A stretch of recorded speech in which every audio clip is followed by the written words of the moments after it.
My husband brought me the DNA test results and said, I'm not the father. And when the truth finally came out, the courtroom fell silent. Catherine stood in front of the hallway mirror in her small apartment. The morning light, filtering through the thin curtains, fell in pale stripes across her face, highlighting the dark circles under her eyes. She adjusted the collar of the tailored blazer she hadn't worn in a long time. It smelled of new fabric, but it felt foreign, as if it belonged to a different woman, the one who still didn't know what betrayal was. In 40 minutes, the court hearing would begin, and she had to be ready. Not just on the outside, but inside as well. She hadn't slept in 2 nights. A bitter, cold cup of coffee sat on the table next to the mirror, untouched.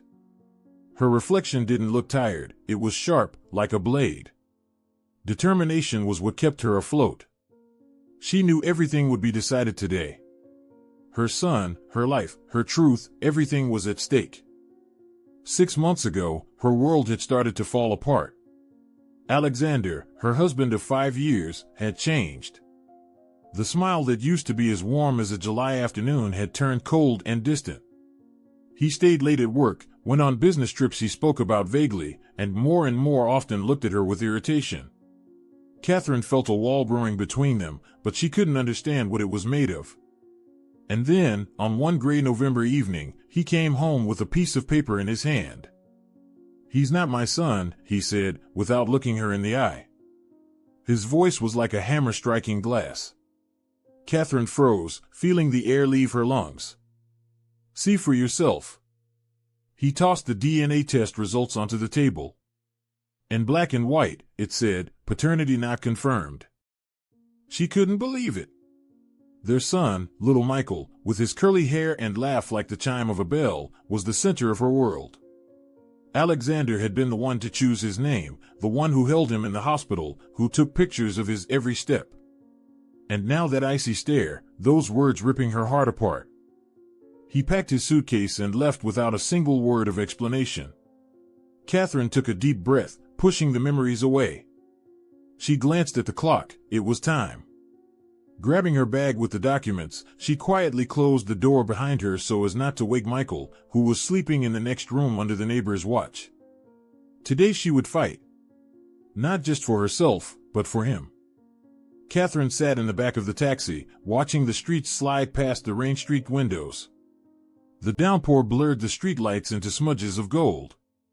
Her thoughts drifted back to when everything still seemed possible. She'd met Alexander at a college party. He was older, confident, with an easy smile and eyes that radiated kindness.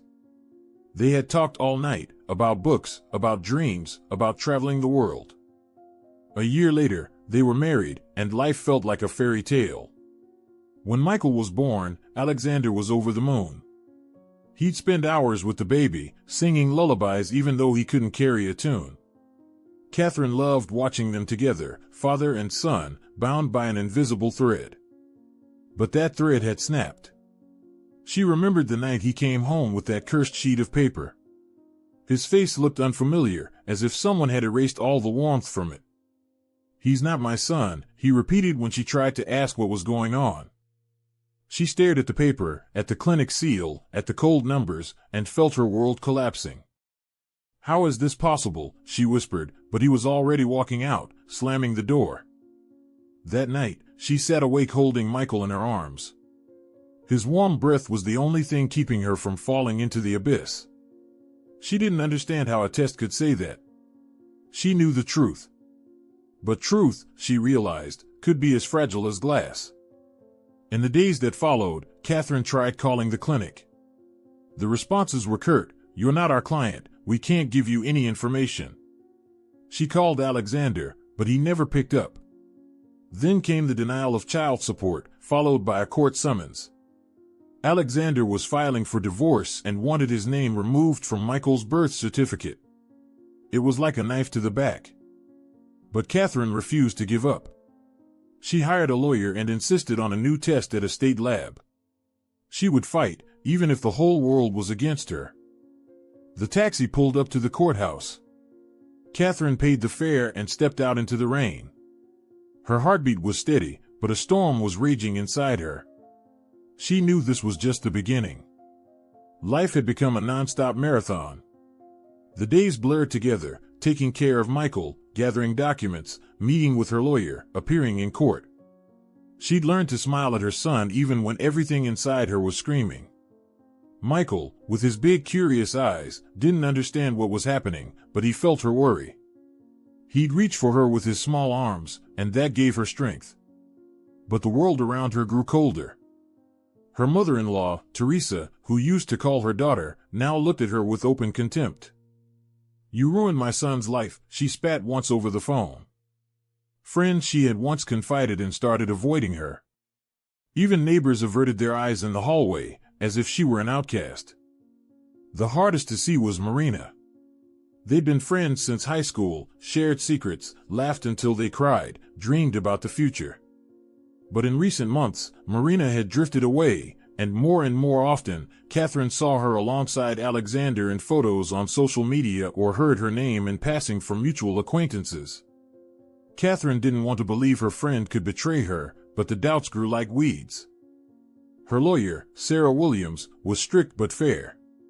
She didn't promise miracles, but her confidence was a steady anchor. "We'll prove the truth," she said. "But you have to be strong." Catherine nodded, even though she felt her strength slipping away. She barely slept, barely ate, but every morning she got up for Michael, for his smile, for his future. The night before the hearing, she sat at the kitchen table, going through documents. In her hands was a photograph of her, Alexander, and Michael in the park, laughing and holding hands. It felt like it had been taken in another lifetime. She put the photo away in a drawer and shut it, as if locking away the past. Tomorrow she would walk into that courtroom, and everything would change. The courtroom was cold. High ceilings, wooden benches, the smell of old paper, and a heavy silence. Catherine sat beside Sarah Williams, gripping a folder of documents. Across the aisle sat Alexander. His face was expressionless, but there was something new in his eyes, uncertainty. Fear? She couldn't tell. Marina was next to him, her hair pulled back into a neat bun, her face frozen in indifference. Catherine's heart tightened. She looked away, not wanting to let the pain take over. In the gallery sat Teresa, her glare icy enough to freeze water, a couple of child services representatives, and a few strangers, reporters or just the curious. The judge, an elderly man, entered, and everyone stood. The hearing began. Alexander's lawyer, a young man in an expensive suit, spoke confidently, almost with disdain. He argued that his client had no obligation to support another man's child and demanded that property be divided in Alexander's favor. Sarah Williams countered sharply, an accusation without proof meant nothing. "We request the court to read the results of the state-ordered test." Catherine listened, but her mind drifted to Michael's first mama, to the way he reached for her when he was learning to walk. She would not let them take his father from him, even if that father had already walked away. The judge raised his hand for silence. He picked up the envelope in front of him and slowly tore it open. The room held its breath. Catherine's hands clenched into fists. This was the moment of truth. "Catherine, you are the biological mother of the child. This is confirmed," the judge read in a steady voice. A faint murmur rippled through the courtroom. Catherine didn't flinch. She'd known it without the test. Her eyes stayed fixed on the judge, waiting for the next words. "Alexander, you are the biological father of the child. Probability of paternity, 99.999%. The silence in the room became almost tangible. Catherine exhaled slowly, feeling the tension in her body dissolve. She looked at Alexander. His face had gone pale, his lips moved as if he wanted to say something, but all that came out was a faint whisper. "This is a mistake." The judge went on.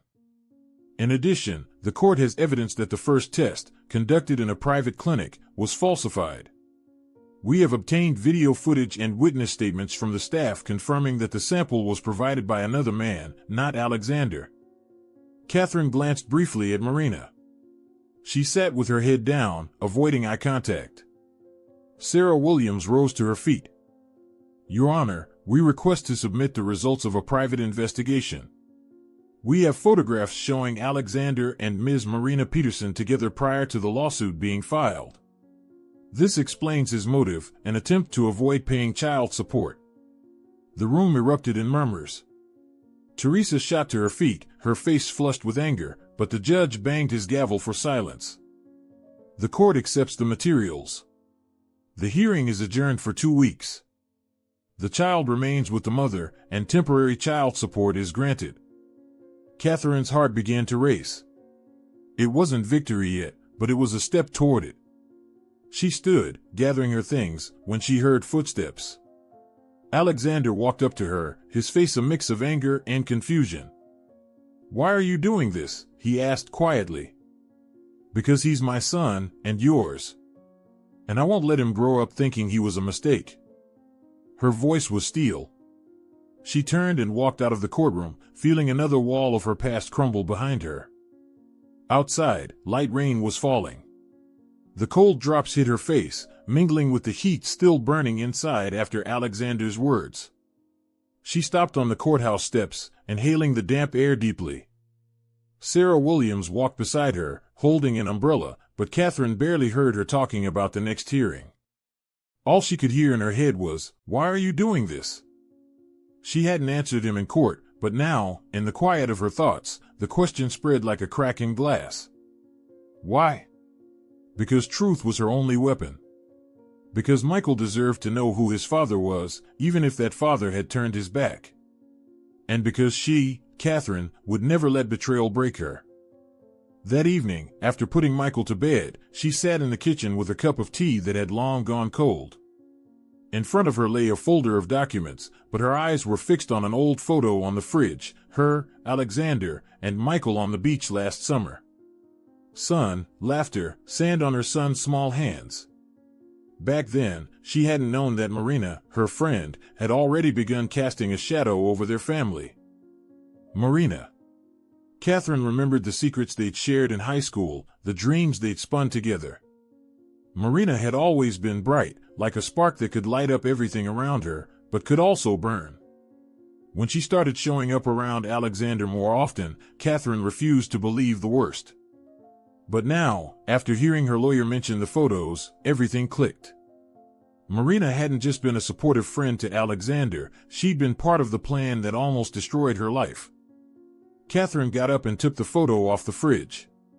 She didn't want to look at that lie anymore. But in her heart, a new resolve was forming. She wouldn't just protect Michael, she'd find out how deep this betrayal went. She opened her laptop and typed a message to Sarah Williams, "Need more information on Marina." What was she doing at the clinic? Who else could be involved? The reply came quickly, "Already working on it. Be ready, the next hearing will be decisive." Catherine went to bed knowing the storm wasn't over, but now she knew exactly where to steer. The 2 weeks until the next hearing dragged on endlessly. Catherine tried to keep herself composed, but each day brought new challenges. Michael caught a cold, nothing serious, but the fevers and crankiness wore her out. She sat by his bed, reading stories until he fell asleep, thinking about how fragile their little world was. She wanted to shield him from everything, from pain, from lies, from his father's indifference. One rainy evening, the doorbell rang. Catherine opened it and froze. Alexander was standing there. His coat was soaked, his hair plastered to his forehead. And in his eyes was something she hadn't seen in a long time, vulnerability. "Can I come in?" he asked softly. She wanted to slam the door, but something in his voice stopped her. Maybe it was the last chance to understand what had happened. She nodded and stepped aside. Alexander came in but didn't sit, lingering in the hallway as if afraid to cross an invisible line. "I didn't want it to turn out this way," he began, staring at the floor. I was sure, that Michael wasn't yours," she finished for him, her voice trembling with controlled anger. "You didn't even give me a chance to explain.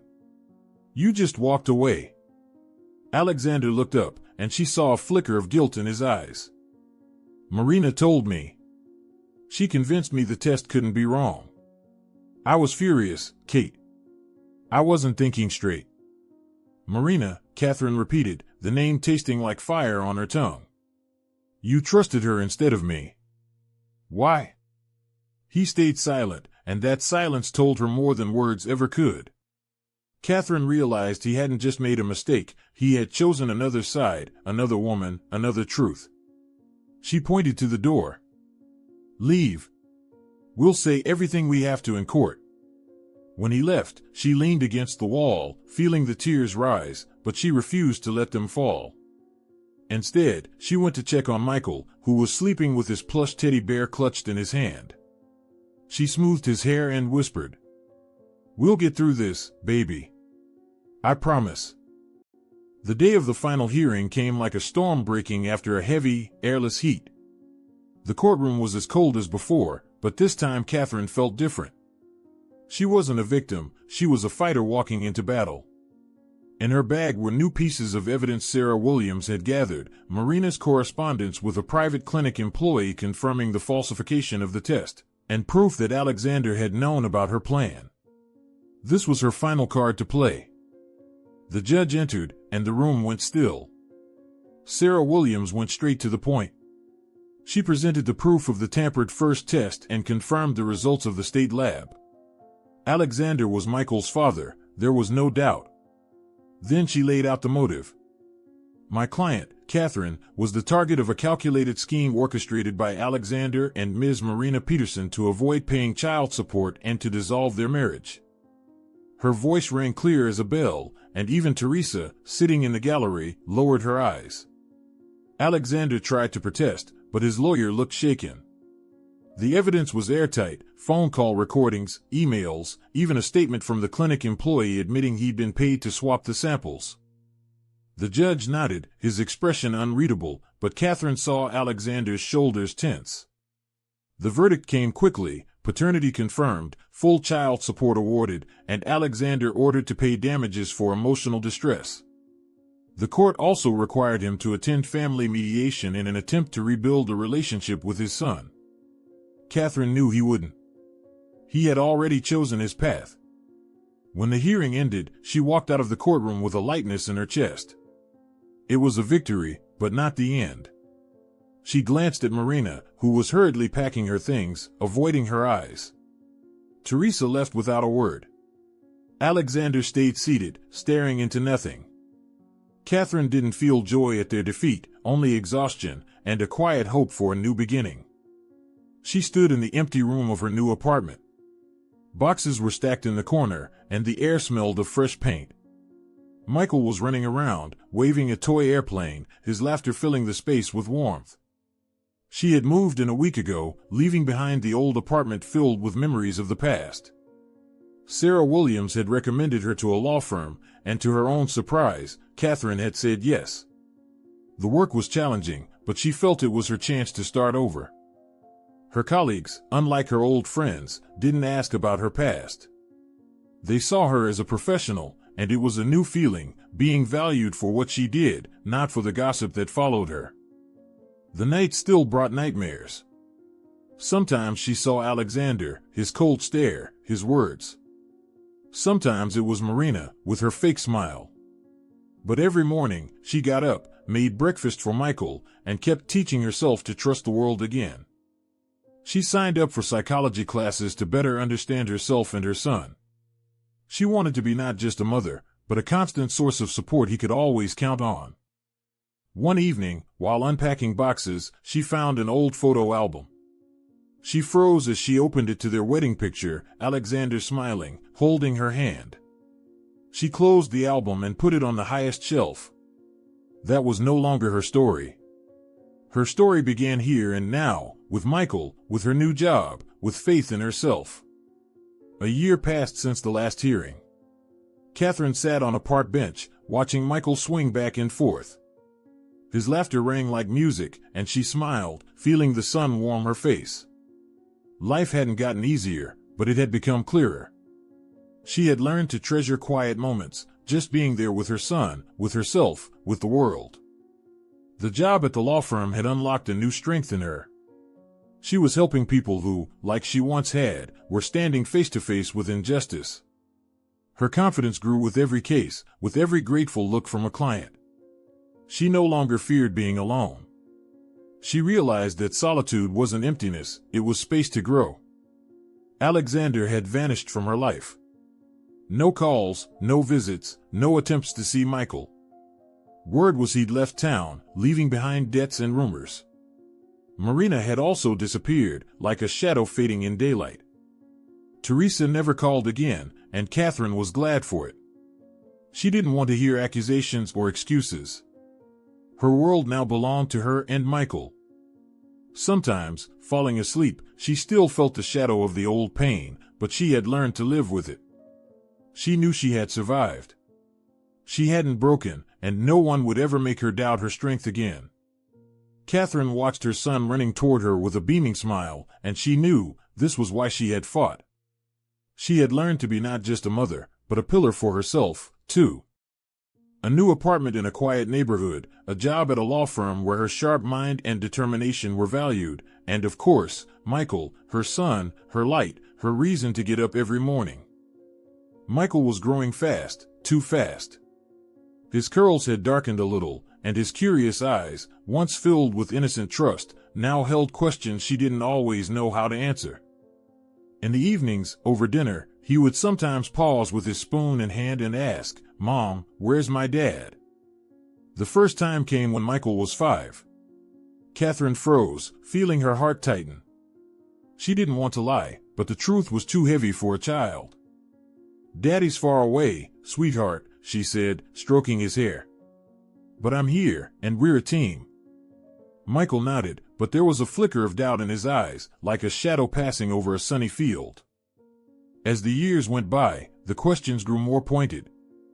"He doesn't love me," he asked when he was 7. Catherine would sit beside him, telling him how much he was wanted, how he was her greatest treasure. She avoided the details, not to hide the truth, but to protect his heart. She knew that one day, she would have to tell him everything. By 13, Michael had grown into a tall, lean teenager with a serious gaze and a habit of deep thought. He no longer asked about his father as often, but Catherine could feel the question still lived inside him, like a splinter that couldn't be pulled out. She had been preparing for that day, knowing that no matter how bitter it was, truth was the only way forward. One warm September evening, as the leaves outside began to turn gold, Michael came home from school and tossed his backpack onto the couch. "Mom," he said, staring at the floor, "I know Dad's alive. I want to see him." Catherine felt her throat tighten. She nodded, knowing the time had come. Alexander still lived in the same city, though their paths had never crossed. Since the trial, he had disappeared from their lives. The child support payments arrived regularly, but there were no calls, no letters, no visits. Catherine had learned from mutual acquaintances that he worked for a construction company, lived alone, and that Marina, the so-called friend who had broken their family, had long been out of his life. Sometimes Catherine wondered if he regretted what he'd done, but she always pushed those thoughts away. Her life now belonged to her and Michael.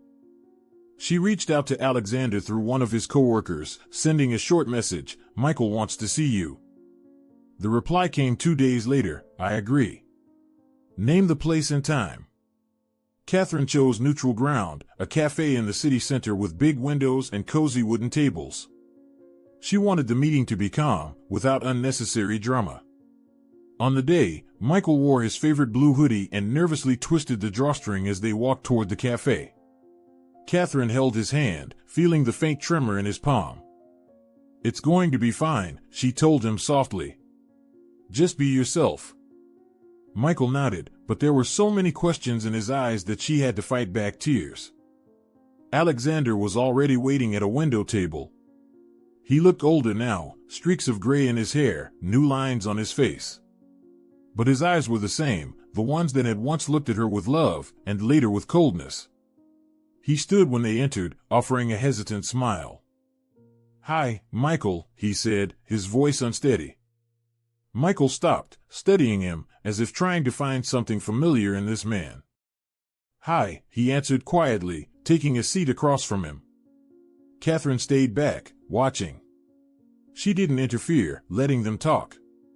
Alexander started awkwardly, sharing bits about his job, about how he liked cycling on weekends. Michael listened, occasionally asking questions. Did you know I play soccer? Or that I like reading about space? Alexander shook his head, smiling, though there was sadness in it. Then Michael asked, "Why didn't you come?" Silence settled over the table. Alexander stared at the surface, his fingers tightening around the edge of a napkin. "I made a mistake," he said at last. "A big one. I thought it would be better this way. But I was wrong." Michael was quiet, his gaze serious, almost adult. "You're my dad," he said. "But I don't know who you are." The words hung in the air like an echo. Alexander nodded, his eyes glistening. "I understand. And I want to fix that, if you'll let me."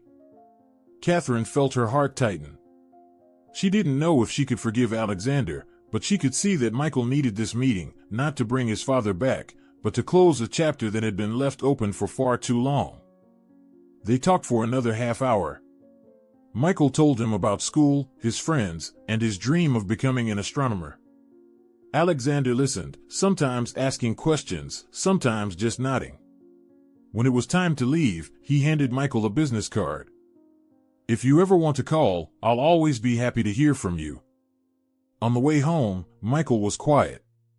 Catherine didn't push him, knowing he needed time. At dinner, he suddenly said, "Mom, I'm glad I saw him. But you're my family. You always have been." She smiled, feeling tears press at the corners of her eyes.